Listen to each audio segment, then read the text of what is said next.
Olá, bem-vindos a mais uma edição do Isto é Sua História. Me chamo Pedro Straz e hoje recebo a Nelise Correia, da Correia Fortunato. Advogada desde a infância, ela venceu várias injustiças ao longo da vida e hoje luta por uma sociedade um pouco mais igualitária. Nelise, é um prazer ter você aqui conosco hoje. Obrigada, Pedro, por ter todo meu. Podemos começar um pouco você começando, como foi o começo da sua trajetória, como você chegou a se tornar advogada, da sua infância até os primeiros anos? Eu brinco que eu comecei na justiça muito nova, a o antigo Pequenas Causas, que hoje virou Juizados Especiais, né.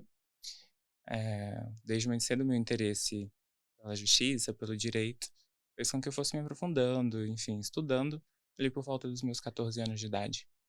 E para família, às vezes, situações que não exigiam, né, a identidade de ordem, a OAB.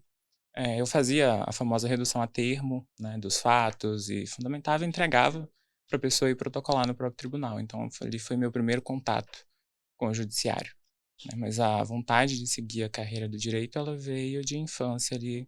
Minha lembrança mais remota, eu acho que eu tinha 6, 7 anos de idade. A minha irmã queria fazer direito, acabou não fazendo. Ela é mais velha que eu, querendo ou não, acaba sendo um espelho, né. Ela desistiu e eu acabei pegando esse sonho para mim. Hoje como advogada, mas, estudando para o concurso de magistratura. E ali começou tudo, né, mais ou menos nessa faixa de idade, minha primeira lembrança, 6, 7 anos, e o primeiro contato direto ali por volta dos 14, que foi com juizados especiais. Depois disso, eu entrei na UNB, Universidade de Brasília, Federal de Brasília, me formei lá, uma das melhores universidades da América Latina, consegui esse feito, mesmo tendo estudado em escola pública a vida inteira. Precisei judicializar a minha matrícula, porque a instituição não quis aceitar, foi pelo Enem na época. No final eu consegui me formar, fiz o exame de ordem da OAB, tive alguns problemas também na correção da segunda fase da prova, precisei judicializar também, Uhum. ganhei no final. E hoje eu decidi seguir a carreira na advocacia, né, Correia Fortunato, e enquanto isso também conciliar os estudos para magistratura.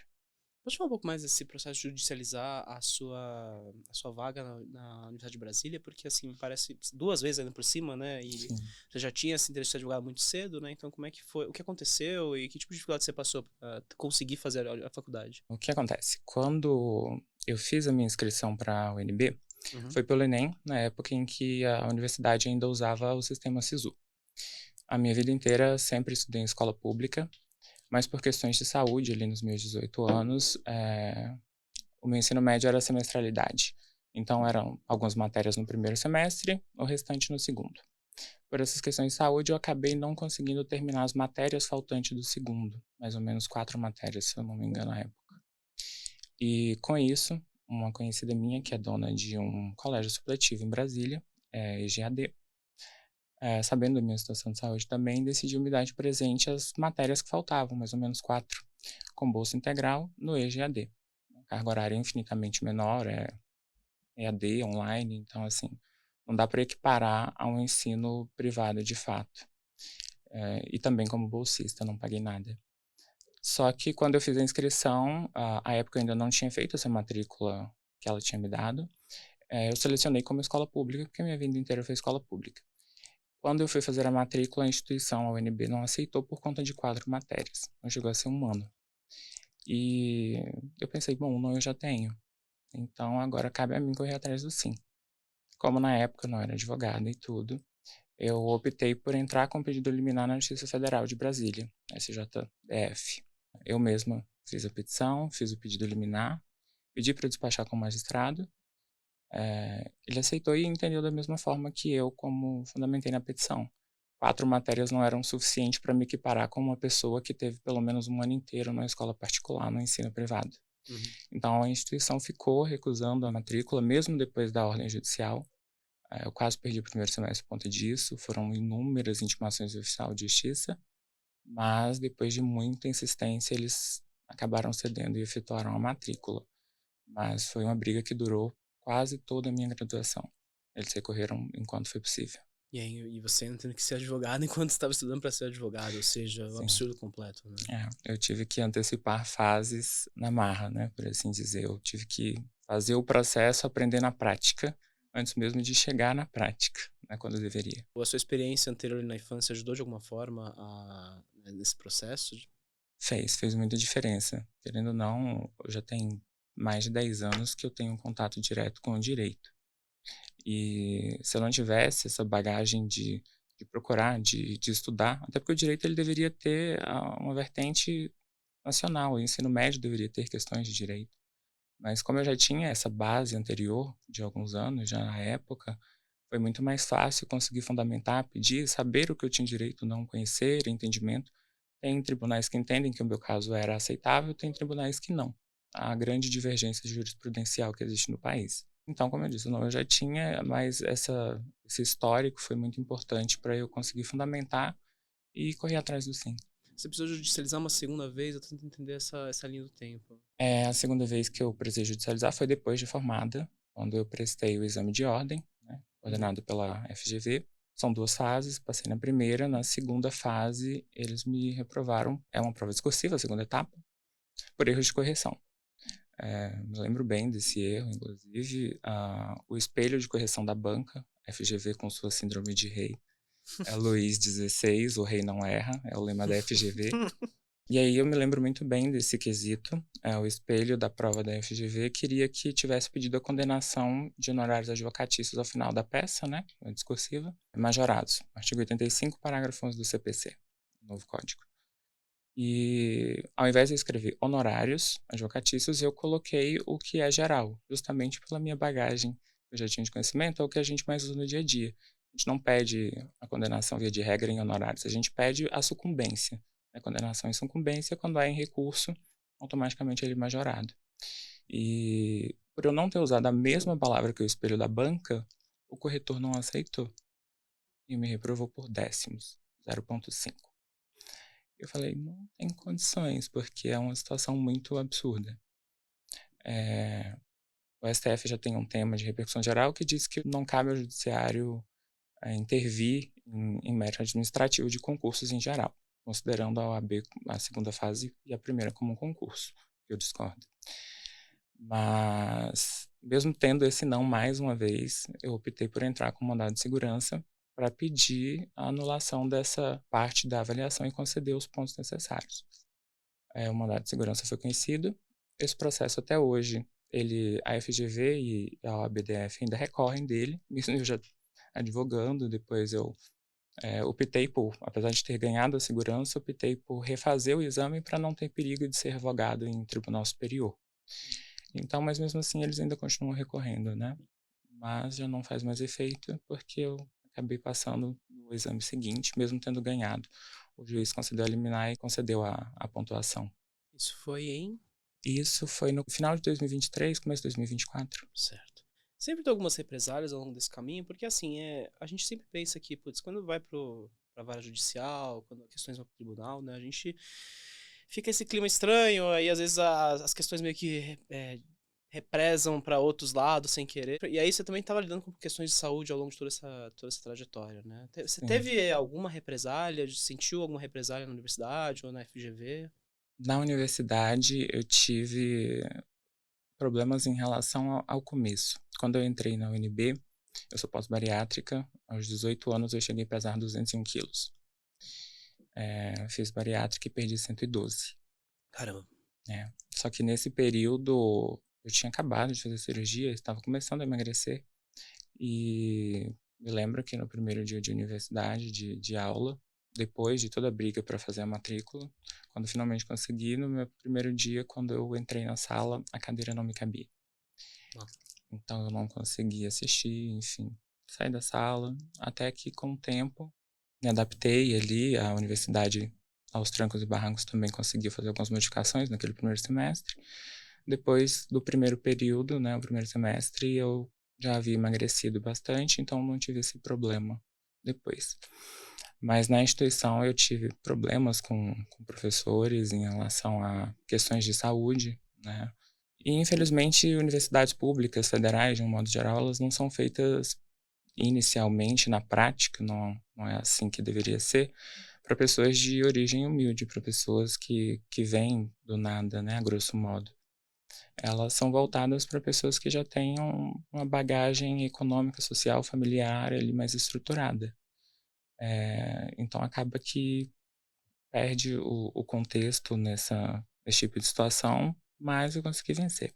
A minha diretora, à época, quando eu entrei, ela era coordenadora da FD, da UNB, a Faculdade de Direito. Quando eu me formei, ela estava como diretora da FD e foi minha orientadora de conclusão de curso. Sem ela, eu não teria conseguido. Ela foi muito importante e foi uma das pessoas que mais me estendeu a mão dentro da universidade. Fora isso, eu tive essas outras divergências com professores, até por questões de saúde. Recuso da instituição do professor de aceitar atestado médico em dia de prova. Na UAB, não é que houve represálias de um modo direto, mas considerando que o ABDF ainda não é um espaço totalmente inclusivo como deveria ser, se já não abria espaço para novas vozes, enfim, a jovem advocacia, a diversidades de um modo geral, real e inclusiva, inclua todos. Depois disso é que realmente eu percebi que as portas estavam não só fechadas, mas trancadas mesmo. Entendi. Isso estimulou você a abrir um escritório próprio? Porque é isso, você hoje é dona da Correia Fortunato, que é Sim. um escritório próprio de advocacia.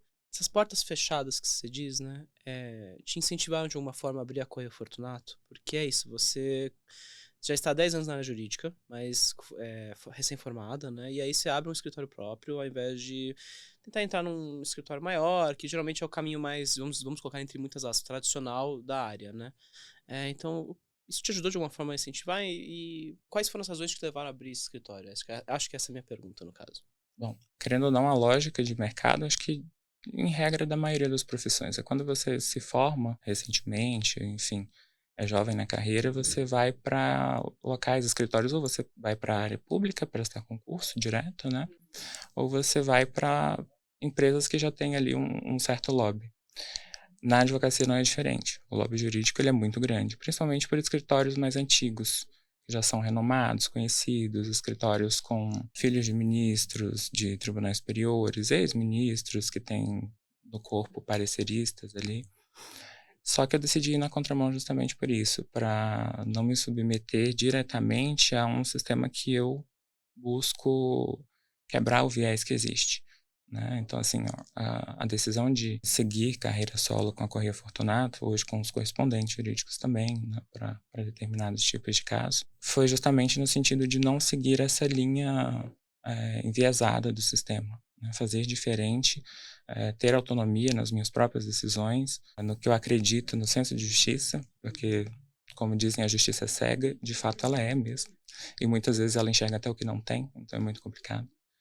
E no escritório próprio, eu teria essa liberdade de realmente defender o que eu acredito.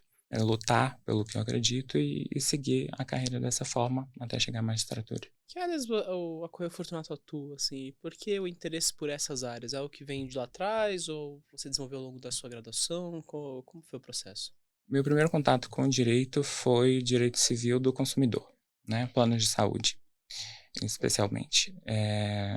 Com isso, eu acabei criando um afinco muito grande pelo direito civil. Depois disso, por razões de pessoas à minha volta, pessoas conhecidas que eu vi sofrerem injustiças, eu acabei entrando para a área de direito civil empresarial e, por fim, uma área que eu não era muito adepta, que era o direito penal. Hoje eu atuo bastante também na área de execução penal, né, cumprimento de execuções, e direito empresarial, pequenas e médias empresas, e principalmente também na área civil. Então, assim, o primeiro contato foi o direito civil, por isso eu segui essa área já pelo interesse, por ter sido ali a primeira diretriz que eu tive do direito foi com base no direito civil. E essas outras foram por questões práticas do dia a dia que eu fui vendo acontecer e acabei sendo forçada por mim mesma a me aprofundar e acabei gostando da área que eu nem imaginava. Então foi assim que na Correia Fortunato acabou escolhendo as áreas de atuação. Né? Hoje já são 3 estados especialmente, Rio de Janeiro, Brasília, DF e São Paulo. E vamos seguindo nessas áreas nos 3 estados. Perguntar isso, qual é o status, né, do escritório? Porque assim, ela foi aberta mais recentemente, né? Mas parece que você tá já com uma boa, posso dizer, carteira de clientes, um bom número de pessoas que você está atendendo e, tipo, 3 estados ao mesmo tempo. Parece uma operação muito grande pra uma coisa tão... Começou agora há pouco, sabe? Você pode falar um pouco mais do status atual do escritório? A Correia Fortunato nasceu pequena, como qualquer empresa ou escritório, né, de advocacia no caso. E a advocacia, como existe um lobby dos escritórios que já estão no mercado há muito tempo, para você conseguir crescer, fazer essa expansão, você depende muito do seu trabalho. Porque não existe propaganda melhor do que o famoso quem indica, o boca a boca popular, né? Então, das minhas atuações, muitos clientes foram indicando, principalmente na área de saúde, planos de saúde. Um indicava para outro, que acabavam indicando para os médicos assistentes, que eram donos de empresas, né, de clínicas médicas, e aí acabavam fechando o contrato comigo para a gente também representar a empresa, a clínica, o médico e o paciente também nas ações que são contra planos de saúde, por exemplo. E foi assim que foi sendo desenvolvido. Foi realmente pelo esforço do trabalho ali, a indicação. Isso foi que fez clientes indicarem e fazer com que eu chegasse em menos de um ano em 3 estados, né? Inicialmente sozinha, hoje tenho advogados parceiros para ajudar, né? Correspondentes, mas foi um processo relativamente rápido mesmo, em menos de um ano, e hoje eu consigo administrar muito bem todos os 3 estados. E você, do Distrito Federal, que você atua atualmente, né? Então, assim... Sim, lá em Brasília é que fica, e os outros estados, depois da pandemia, os tribunais aderiram muito ao sistema virtual, né, tanto de audiências para despachos, o processo judicial eletrônico também. Então, os outros estados eu viajo quando é necessário alguma coisa mais urgente ou para clientes novos, dependendo da situação. Eu pergunto porque você é uma pessoa muito vocal sobre, em termos de críticas à OAB do Distrito Federal, né? Eles tiveram agora, você acompanha um pouco, vê nas suas redes um pouco, eu percebo que eles tiveram novas eleições recentemente e você fala muito que eles falham em ter diretrizes voltadas à defesa da comunidade LGBT. Você pode falar um pouco mais sobre isso? Qual é a situação exatamente? Recentemente a gente teve as eleições no ABDF, eu participei da campanha, mas do meio para o final, e a chapa ganhadora foi a chapa oposta. Se eu não me engano, a diferença foi muito pouca na subseção em que eu estou inscrita lá em Brasília. Mais ou menos, acho que 120 a 150 votos, salvo engano. Então, foi uma diferença mínima ali. Considerando brancos e nulos, inclusive, a diferença, os brancos e nulos eram capazes de virar o resultado da eleição. Infelizmente, no Brasil, eu nunca fui muito ligada de forma direta a questões LGBTQIA+. Mas, apesar disso, se eu, salvo engano, hoje no Brasil eu sou a 3ª mulher trans advogada. Certo. No Distrito Federal, até onde se sabe, eu sou a única advogada mulher trans inscrita com inscrição ativa no quadro da OAB. Fala-se muito em inclusão, não só na OAB-DF, mas em outras seccionais também, em subseções, no próprio Conselho Federal, né, da Ordem, sobre inclusão, sobre ser uma casa, a casa do advogado, mesmo a Ordem. Só que a primeira mulher trans que nós tivemos a ocupar um cargo de gestão dentro de um conselho, de uma seccional na OAB, foi em 2023, a OAB Goiás, que teve esse feito, né? Então, nós não temos uma abertura tão grande na subseção de Taguatinga, na OAB, no Conselho do Distrito Federal, em relação a isso. Apesar de existir comissões temáticas, nenhuma delas, por exemplo, é ocupada por pessoas que são as representadas pela comissão, por assim dizer, né? Que seriam os beneficiados pelo que é defendido pela comissão, pela subcomissão. Então, eu posso dizer isso com propriedade porque eu, enquanto uma mulher trans no Distrito Federal inscrita na OAB, nunca ocupei nenhum cargo de gestão dentro da ordem, que é na minha casa, né, a OAB do Distrito Federal. A minha originária é de lá. Então, é por isso que existe muito essa questão de uma real inclusão, né, dentro dos conselhos de um modo geral, na OAB-DF principalmente. Eu ainda percebo que falta muito essa prática. A inclusão, ela querendo ou não, engloba tudo e todos. Não dá pra gente incluir só uma parte. Me perdoe pela curiosidade, mas você tem, vou dizer, sugestões, ideias de como ampliar essas medidas de inclusão que sejam realmente efetivas? Porque, como você falou, né, você é a terceira e você existem 3 advogados trans no Brasil hoje. É muito pouco, né? Considerando o volume de advogados que temos no Brasil, todo dia saindo advogado pelas trincheiras. Sim. Existe alguma forma de eu não vou dizer acelerar, mas de incentivar que mais pessoas trans consigam a passar na OAB e ocupar esse espaço, sabe? Eu acredito que o problema ele tá na base, né, até se chegar na universidade, na formação, passar no exame de ordem, o problema ele é uma questão estrutural de origem. Na UNB eu fiz direito noturno, são 6 anos. Não é 5 como tradicionalmente, lá são 6 pelo período noturno, a carga horária. Nos meus 6 anos de universidade, eu não conheci, eu não tive nenhum colega de turma ou de outras turmas depois da minha que fossem pessoas trans.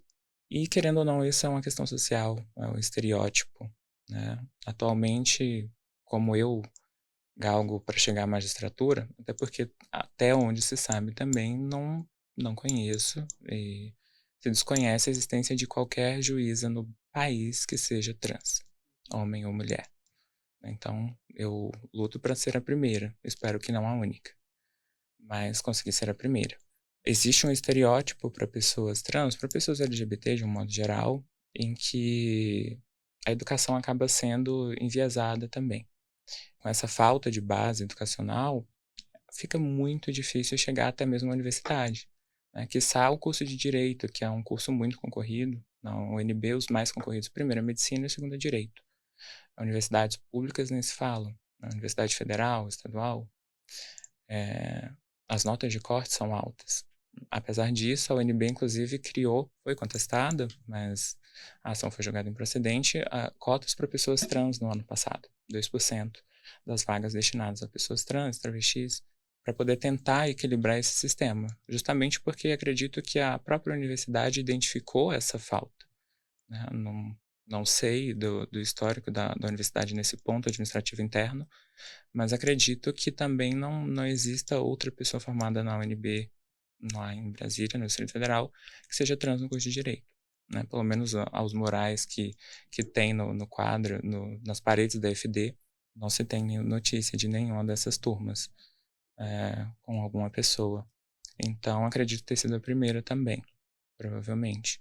E a instituição, na tentativa de corrigir isso, criou essas cotas para tentar equilibrar essa balança. Mas a universidade está tentando trabalhar isso, mas a gente precisa corrigir isso na educação básica, lá no começo, né, de fato tentando incentivar o estudo independente de raça, credo, cor, identidade sexual, enfim, para que possa se chegar a concorrer a uma vaga na universidade, principalmente em um curso muito concorrido, importante, e para ocupar cargos dentro do judiciário também, né, não só na advocacia, mas dentro do próprio poder, dentro da máquina estatal. Então, as bases precisam ser modificadas para realmente ser inclusiva, ela precisa também possuir equidade, né, a equidade é necessária, porque de onde eu estou, eu posso estar vendo a maré vindo de uma altura, de onde você vai estar vendo ela de outra, né, a paridade de armas também tem que ser unificada. Qual a razão do seu interesse pela magistratura no direito? Como a minha influência para o direito inicialmente foi a minha irmã mais velha, que tinha essa vontade de fazer direito e ser juíza, né, acabou não fazendo, e ficou para mim essa missão, por assim dizer, eu não escolhi o direito me escolheu e me obrigou a escolher ele. Essa vontade da magistratura, ela surgiu quando eu realmente comecei a entender o que era a função do juiz, né, quando eu comecei a entender que o sistema de justiça não funciona como deveria, que a legislação é muito linda no papel, mas infelizmente ela não tem o efeito necessário, ela não funciona como deveria, sendo aplicada de forma incorreta. No caso, por juízes, desembargadores, o magistrado de um modo geral, ministros, enfim. A sentença ela perde o viés quando o fundo dela é o lobby, né, a Uhum. gente vê muito isso. Então esse foi um dos principais motivos que me fizeram ter um interesse para a magistratura, entrar para o sistema, inclusive como a primeira mulher trans a se ter conhecimento de tomar posse numa carreira jurídica tão importante como a magistratura e, com isso, fazer a mudança lá dentro, né. De fato, quebrar essas vertentes de um sistema que não abriu espaço para isso. Então, tá lá dentro e poder fazer a diferença, fazer coisas diferentes, como a magistratura é um concurso que o principal concorrente que você tem é você mesmo. O último concurso do TJDFT que nós tivemos, sobrou vagas das que foram abertas, então você é o seu concorrente. Você precisa estudar o suficiente. Então, como é um curso que demanda muito de si mesmo, você precisa ter uma estabilidade para estudar, porque é muito difícil conciliar trabalho com estudos para uma carreira tão complicada em relação a matéria e conteúdos. E por essa dificuldade, querendo ou não, a maioria dos juízes que nós temos, eles acabam sendo oriundos de famílias que já têm uma estabilidade também. Como exige uma prática jurídica de 3 anos, o concurso, acaba que essas pessoas cumpriram esses magistrados, de um modo geral, cumpriram a prática jurídica em concursos públicos, como delegados, analistas judiciários, mas a maioria não esteve do outro lado da mesa, não advogaram. Então, assim, enquanto advogada, sabendo o que é estar desse lado da mesa, vou ter mais propriedade para poder saber o que fazer e o que não fazer. Porque eu já estive dos dois lados, né? O dia que eu chegar lá e tomar posse. Então, isso sempre foi o meu maior motivo. Quando o Getúlio Vargas era ditador, ele dizia, né? Aos amigos tudo, aos inimigos a lei. Então, essa máxima é justamente o que eu acredito que deve ser quebrada, a lei para todos. E tem que ser aplicada para todos da mesma forma. E a melhor forma de se fazer isso, quando você tem essa ideia, essa vontade, é não destruindo o sistema, como muitas vezes as pessoas acham que é a melhor solução, enfim, no Estado democrático.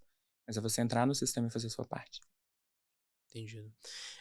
Além de toda essa questão, né, até anotei aqui na pauta porque tentando entender, desvendando o juridiquês aqui da vida, né, você fala muito nas redes sobre as diretrizes de combate à violação de prerrogativas dos advogados e de sentenciados em regime domiciliar. O que significa isso? O que exatamente é esse assunto? Pode falar um pouco mais? Como eu acabei entrando nessa área do direito penal, principalmente execução penal, os meus clientes hoje estão em regime domiciliar, em regime aberto.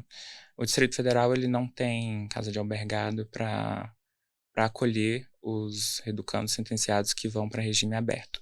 Então, o Distrito Federal adota o regime domiciliar sem monitoramento eletrônico, né, a famosa tornozeleira. E com isso eles fazem as fiscalizações. Em Brasília hoje ela ocorre entre meia-noite e 5 da manhã. Infelizmente, uma coisa que eu brigo muito é em relação à violação de prerrogativas, né? A nossa Constituição, ela faz referência a uma única profissão diretamente, em toda a Constituição, que é a do advogado. É a primeira profissão citada, a única profissão citada dentro da Constituição. O Estatuto da Ordem e a Constituição, de um modo geral, eles estabelecem que não há diferença hierárquica entre juiz, promotor e advogados. Na prática, quando a gente vive, a gente vê que não é muito assim. Na verdade, não é nada assim. Então, essa violação de prerrogativas, principalmente que acontece muito no Distrito Federal, e especialmente na área penal, execução da pena, regime aberto e domiciliar, foi se intensificando de um tempo para cá. Alguns casos que eu atuei, abuso de autoridade em Brasília vinha acontecendo muito, em todos os estados, mas em Brasília eu percebo uma crescente dominante em relação a esse sentido. Esse abuso de poder estatal, de magistrados, desembargadores, assessoria, juízes que se recusam a receber advogados para despachar questões urgentes, às vezes de saúde, inclusive, que negam pedidos e decidem em 3 linhas digitadas, literalmente. Tive um caso assim, em que, nesse abuso de autoridade, nessa situação, eu entrei com um recurso substitutivo, foi um habeas corpus, né, era um caso de agravo em execução, para autorizar a viagem de um reeducando de um sentenciado em regime domiciliar.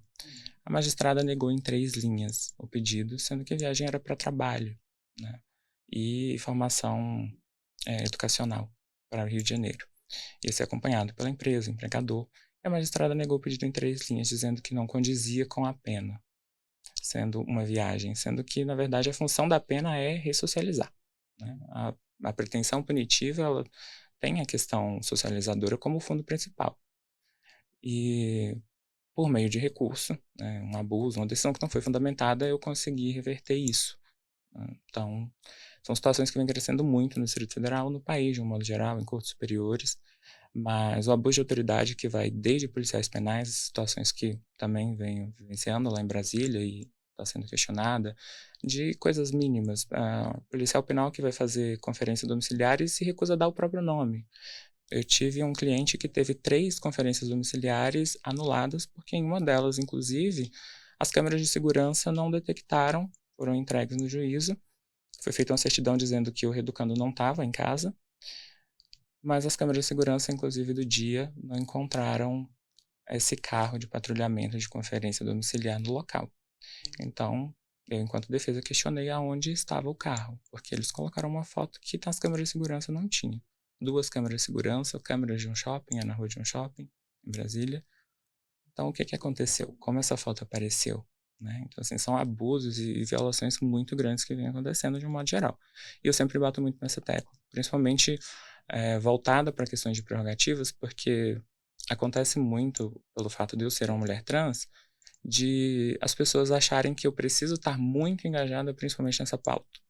Eu discordo. O fato de eu ser uma mulher trans, o fato de termos um escritor negro, de termos um escritor homem trans, enfim, independente da casta social, não vincula obrigatoriamente que a pessoa tenha que lidar absolutamente com aquilo, né? Antes de ser uma mulher trans, eu continuo sendo advogada, continuo tendo estudado, me formado, praticando ali no dia a dia, sendo uma jurista, e isso não me vincula exaustivamente àquele conteúdo, né? Aquela área. E isso acontece muito. E como a questão de prerrogativas, principalmente para mim que quero a magistratura, é uma questão que eu levo muito a sério, eu acho que esse combate é muito importante. Em Brasília eu tento fazer isso da melhor forma possível. Ou seja, sua identidade não te limita a ser aquilo apenas, né? Você quer ir além do estereótipo que as pessoas botam, né? É isso, né? Sim, é porque as pessoas esquecem que antes de eu ser a Annelise, uma mulher trans, eu continuo sendo a doutora Annelise. Eu Uhum. continuo sendo uma jurista. Independente de ser uma mulher cis ou não, eu continuo exercendo a minha profissão do mesmo jeito, a minha função. E isso não me vincula exaustivamente àquilo, né? É importante, claro, levantar bandeiras, não aceitar determinadas situações, questões de violações também de direitos básicos fundamentais, mas isso não me vincula e me limita àquilo. Falando nessa questão, mas eu acho interessante você comentar tudo isso, porque além da Correia Fortunato, hoje você também tem a UniBSB, né? Ela é uma empresa de ensino EAD, né? De ensino à distância. Por que abrir essa frente? O que te levou, o que te estimulou a isso, né? Porque imagino que a Correia Fortunato tome bastante tempo da sua vida e de repente você investe numa empresa de ensino à distância que também não deve ser batatinha, né? Como a gente gosta de brincar. Então, Sim. por que esse interesse pelo ensino à distância? O que você quer tirar disso exatamente, sabe? Considerando toda a minha história de educação e toda a minha visão do sistema educacional, do sistema que a gente tem hoje de um modo geral, bem aquilo que eu falei no começo em relação ao problema estar na base educacional. Apesar Uhum. da Uni Brasília, a UniBSB ser uma educação superior de pós-graduação, lato sensu, querendo ou não, o aperfeiçoamento também faz parte da educação, né? Quando você sai de uma graduação, você sai ipsis literis sem formação prática, mas a teoria também não deixa de ser importante. E os cursos de pós-graduação, principalmente à distância, no mundo que a gente vive hoje, pós-pandemia especialmente, eles dão uma liberdade maior de fazer o ensino chegar até você da forma que você consiga, no seu ritmo, no seu tempo, e de uma forma acessível, né? A Unibrasília, ela nasceu em 2019. A Unibrasília, ela foi registrada em 2019, mas o processo em si, que eu assumi a empresa, aconteceu no final do ano passado. Uhum. E foi quando eu, enquanto diretor institucional, decidi expandir ela de uma forma nacional, redução de preços dos cursos de pós, bolsas sociais, justamente para poder levar o ensino EAD, o ensino superior com qualidade, né? Por ser uma instituição nova, inclusive, a nota MEC da nossa certificadora é 4, né? 4 de 5. Então, nós estamos chegando ali, galgando para chegar à nota 5. Mas a intenção é justamente essa, equilibrar a balança também, apesar de como não conseguimos ainda fazer isso nas bases, né, no ensino inicial, mas pelo menos começar a corrigir isso no ensino superior. Você também fala que trabalha com afinco para criar um próprio conglomerado de empresas. A Correia não faz parte, né? Mas que é baseado a partir da UniBSB. De onde veio essa ideia? Por que esse projeto de vida, né? Eu acho que posso botar dessa forma. A ideia da criação de um conglomerado de empresas, a Correia Fortunato em si, ela não participa porque é advocacia, né? A gente Uhum, não vincula, até por uma questão ética mesmo, o estatuto e o uhum, código. Mas é justamente conseguir trabalhar diversas áreas dentro da sociedade, da educação, ao lazer, a gastronomia. Na criação do conglomerado hoje existe uma outra empresa também já criada, que é o correspondente bancário e imobiliário de instituições financeiras, né, que realizam financiamentos no sistema SFH, Sistema Financiamento Imobiliário Nacional. uhum. Imóveis até 1,5 milhão, enfim. Justamente eu também atuo nessa questão porque todo brasileiro tem o sonho da casa própria, né? Querendo ou não, ainda é muito difícil com as oscilações de mercado, as mudanças em taxas de juros e acesso ao crédito pelos bancos variam o tempo inteiro. E a criação da empresa nesse sentido, por exemplo, do correspondente bancário, hoje a gente atua com bancos públicos e privados, é facilitar esse acesso. É conseguir que a primeira casa saia, o sonho da primeira casa saia do papel e se torne uma realidade mais fácil. Enquanto isso, a ideia é justamente essa, atuar em várias áreas, até o dia que eu chegue à magistratura e aí eu vou ter que passar essa bola para frente por incompatibilidade. Entendido. Nelise, a gente tá chegando ao finalzinho da conversa já, mas antes da gente ir pros finalmente e tal, eu sempre gosto de fazer essa pergunta, assim, que conselho você dá pra quem quer trabalhar com direito hoje? Também, de certa forma, quem quer empreender, né? Porque hoje você também tá nesse campo aí com a UniBSB, esse próprio projeto de conglomerado, né? São duas frentes diferentes. Mas, assim, você tem um conselho para essas pessoas que têm interesse no direito, têm interesse no empreendimento?